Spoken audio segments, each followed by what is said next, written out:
Hello and welcome to Macy Cooks. I don't know about y'all, but for me it is extremely important for a recipe to stretch. I don't particularly like baking things that can't be used in several different ways, especially now that it's harder to find ingredients than ever. So today I'm going to teach you how to make something that's not only delicious by itself, but can be paired with many different meals. Breakfast, lunch, dinner, this recipe is perfect for all three. Today we're making cheddar jalapeno bread.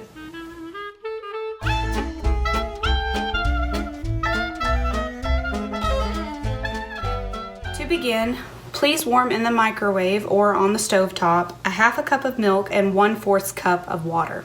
You want this mixture to be warm, about like baby bath water temperature, but not hot, otherwise it'll kill the yeast. To that milk and water mixture, you are going to add 2 1/4 teaspoons of yeast, or 1 packet. Go ahead and set that aside so it can start getting yeasty. To my medium-high skillet, I have added 3 medium jalapenos diced and 2 tablespoons of butter. This is one of our Yeast Texas Bread Co. recipes, and it's one that I'm proud of because it's completely original. With any original recipe, there is a lot of trial and error that goes into it, and one of the things that we learned early on is that it's important for these jalapenos to be diced and not minced. We found that if the jalapenos were minced, they kind of got lost in the bread. We're not looking for these jalapenos to be completely cooked. Really and truly, we're just trying to get them a little bit softened. Also, as you can see, I did try to eliminate as many seeds as possible. There's a few left, and that's not a big deal. However, when these seeds cook, they have a tendency to get a little bitter. So don't freak out if you have a couple left over, but just try to get rid of as many as you can. Once the peppers have sauteed for about 3 to 5 minutes and are just beginning to soften, kill the heat and transfer them over into a bowl, not bowl. Transfer them into a bowl, not bowl. And allow them to cool for about 10 minutes. Moving on to the dry ingredients, in a very large bowl we have 2 cups of all-purpose flour. To that we are going to add our spice mixture, which is a teaspoon of salt, a 1/4 teaspoon of cayenne, a 1/4 teaspoon of garlic powder, and then lastly a 1/4 teaspoon of turmeric. Turmeric is a pretty neat spice to keep in your pantry. It's South Asian, and there's a lot of uses for it. Most commonly in my kitchen, it's used for curries, for coloring, and that's why I put it in the bread, is to give it a more orangey, cheesy color. Once your spice blend has been added, go ahead and pour in your yeast mixture, which should have had plenty of time to get going. Give that a good mix, and then once it's begun to kind of incorporate, go ahead and add in those 3 jalapenos and 2 tablespoons of butter. Then last but certainly not least, 8 ounces of cubed cheddar cheese. This is mild cheddar, but you could use sharp if you'd like.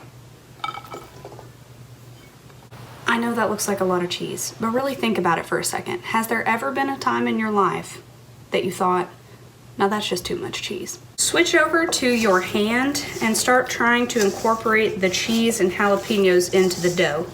It may seem counterproductive to have cubes rather than grated cheese, but like I said, this was one of our trial and error recipes. And one of the things that we found is that when it was grated, it melted into the bread, and that, well, the bites were less than wonderful. We are going to knead this in the bowl for approximately 5 minutes, and what you're going to notice is that as you're kneading, the chunks of jalapeno and cheddar are going to continually fall out into the bottom. That's okay. Just keep pressing it down in. Later, we're going to braid this loaf, and there's going to be additional pieces of cheddar and jalapeno that you're going to need to just tuck in anyway, so that's not a big deal. One of my favorite things about creating recipes is all the mistakes and all the, well, that didn't work out, because those are the kind of things that make you a better cook. You learn from each and every one of those fails or mistakes or, well, it could have been betters. By the way, we're currently making an enriched dough, and it occurred to me after rewatching some of my videos that in the past when we've done enriched doughs, I didn't really explain what that could mean. Most of the recipes that were enriched that I've taught you so far included milk and butter. Essentially, enriched dough means just adding fat. That could be vegetable oil or olive oil or bacon fat. Even adding eggs classifies it as an enriched dough. The dough has now been kneaded for 5 minutes, and as you can see, it's not perfectly evenly distributed. That's really not a big deal at this stage. So go ahead and cover this up with a hand towel or some plastic wrap and let it rise untouched and undisturbed for about an hour. Welcome back to my very spicy smelling kitchen. It has been an hour and I can't wait to show you this dough. As you can see, it has risen substantially and the texture is just ultra fluffy.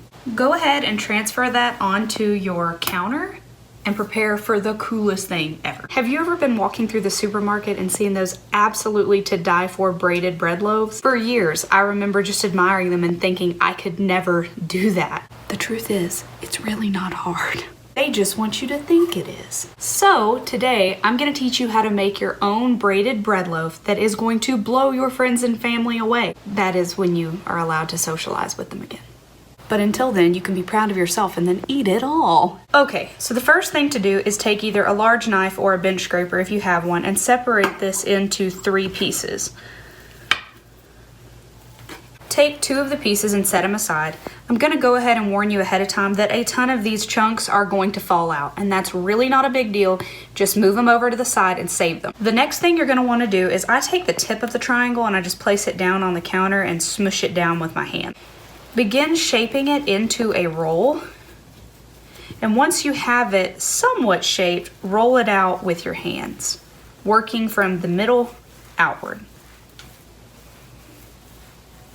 You're going for about 16 to 18 inches long, which for me works out great because it's exactly this length, but if not, just eyeball it. Once you have your first rope, pick it up gently and then move it over to a parchment-lined baking sheet.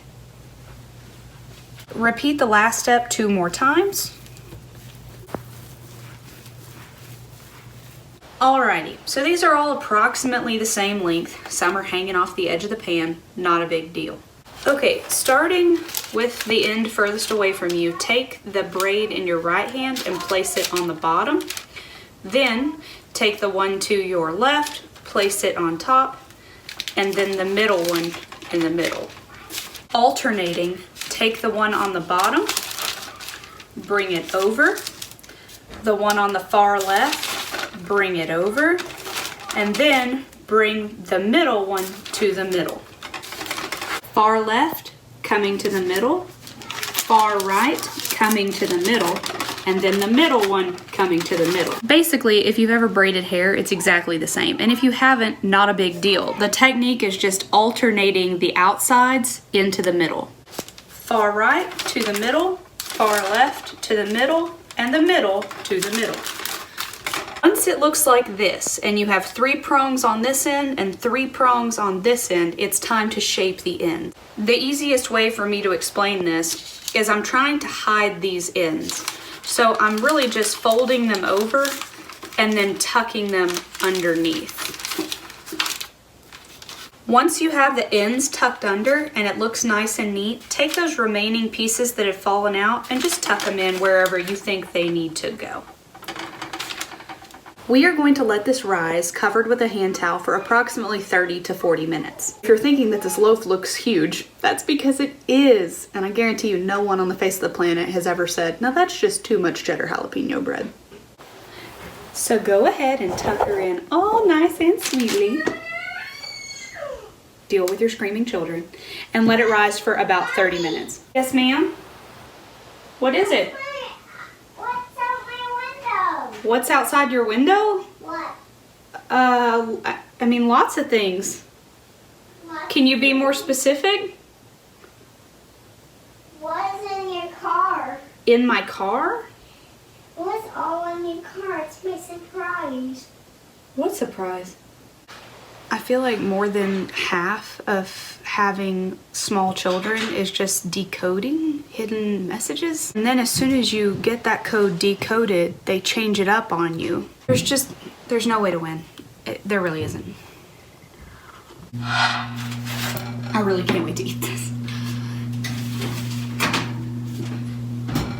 Halfway through that bake time, rotate it. It has been 25 minutes and we're now gonna pull the bread out of the oven.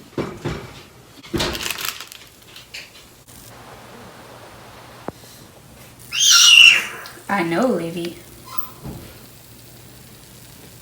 You'll know it's ready when you thump it and it sounds hollow. Go ahead and transfer it over to a cutting board. I like to slice mine at an angle. This, guys, all that melty cheese and the nice tender jalapenos and the fluffy bread. I just wish you could smell it. Because we left the cheese cubed, we still have chunks of cheese throughout rather than it all being melted in. The great thing about this bread is that it's awesome by itself, but it's really delicious toasted with some butter in a skillet and a fried egg on top of it for breakfast. And for lunch, slice it and smear some avocado across the top. Ugh. Or for dinner, you could toast it and eat it with a soup or dunk it in a soup untoasted.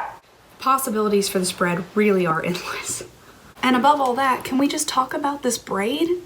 You could do this, guys. Whether you get to impress friends with it or hoard it all for yourself, get baking, guys.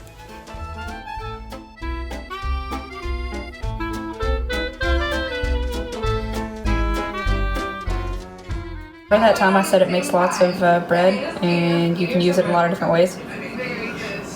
I forgot to mention that it's so good it might not make it.